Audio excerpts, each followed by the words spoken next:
అయితే ప్రతి ఒక్కరు అడిగేదంటే ఆత్రేయ యూజెస్ ఏంటి అని చెప్పి అడుగుతున్నారు వాళ్ళు. ఆత్రేయలో కంపల్సరీ బ్యాక్టోమైసిన్ కలుపుకోవాలి. ఆత్రేయ బ్యాక్టోమైసిన్ ఎందుకంటే మనకి కొంచెం దగ్గరండి, వయసు కొంచెం అర్థం కాదండి.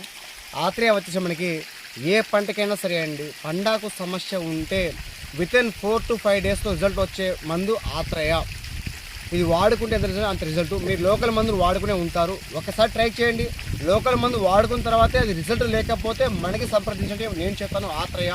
ఇది వాడిన తర్వాత రిజల్ట్ లేకపోతే చెప్తా, అప్పుడు ఎందుకు రాదో నేను చూసుకుంటాను. ఎందుకంటే ఎకరానికి వచ్చి లీటర్ స్ప్రేయింగ్ చేసుకోవాలి. లేదు డ్రిప్ ఉంది మాకు, డ్రిప్ వాడుకుంటా అంటే 2 లీటర్ వాడుకోవాలి కంపల్సరీగా. రిజల్ట్ 5 to 7 డేస్లో రిజల్ట్ ఫుల్ రిజల్ట్ అండి. పండాకు సమస్య ఉంటే మీకు చాలా వరకు నష్టాలే వస్తాయి మనకి బొప్పాయిలో. మెయిన్గా పండాకు సమస్య రాకూడదు. మనం అనుకుంటాగా లైక్ తీసుకుంటాం, అంటే కొంచెం వచ్చిందిగా పండాకు అని చెప్పి అనుకుంటారు మీరు. పండాకు వస్తే మనకి పూత డ్రాపింగ్ అవ్వడము, చెట్టు పెరిగిపోవడము, ఆకురేమలు రాలిపోవడము, అలాంటి సమస్య చెట్టు చాలా వరకు మన ప్లాంట్కి ఎక్కువ సమస్య ఉంటుందని పండాకు సమస్య మెయిన్గా. దానికి మార్గం ఒకటే అండి, ఆత్రేయ బ్యాక్టోమైసిన్. నేను ఈ ప్రమోషన్ కోసం కాదండి, నేను ఒక రైతుని కాదు చెప్తున్నాను, నేను వాడుతున్నాను, ప్రతిసారి వాడుతున్నాను, రైతులు చెప్తున్నాను. చాలామంది వాడుతూనే ఉన్నారు. కాకపోతే మీరు భయపడకండి, భయపడి అట్లా చేసుకోకండి. మీ పంటను నాశనం చేసుకోండి. ఫస్ట్ పంటని మనం ముందు కాపాడుకోవాలి అంటే పండాకు సమస్యని బయటపడాలి. So okay, bye friends. మన ఛానల్ నచ్చుంటే లైక్ చేయండి, షేర్ చేయండి, సబ్స్క్రైబ్ చేసుకోండి. మీకు మరిన్ని ఇన్ఫర్మేషన్ కావాలంటే మన ఛానల్ సబ్స్క్రైబ్ చేసుకుంటే కంపల్సరీ వస్తుంది మీకు.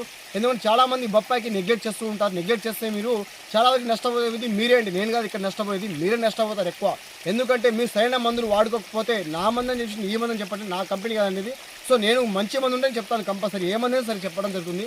కాకపోతే మీరు నెగ్లెక్ట్ చేస్తే మీరే నష్టపోతూ ఉంటారు. ఈరోజు మనం ఎంత నెగ్లెక్ట్ చేస్తే అంతవరకు అంత లక్షలు లాస్ అయ్యే అవకాశం మీకే ఉంది మీకు. సో మనం ఎప్పుడైనా సరే ఒక పువ్వు మొగ్గ అయినప్పుడే మనం కాపాడుకోవాలి, అది పువ్వు రాలిపోయేదాకా మనం చూసుకోవద్దు ఎప్పుడైనా సరే. Okay friends, bye friends.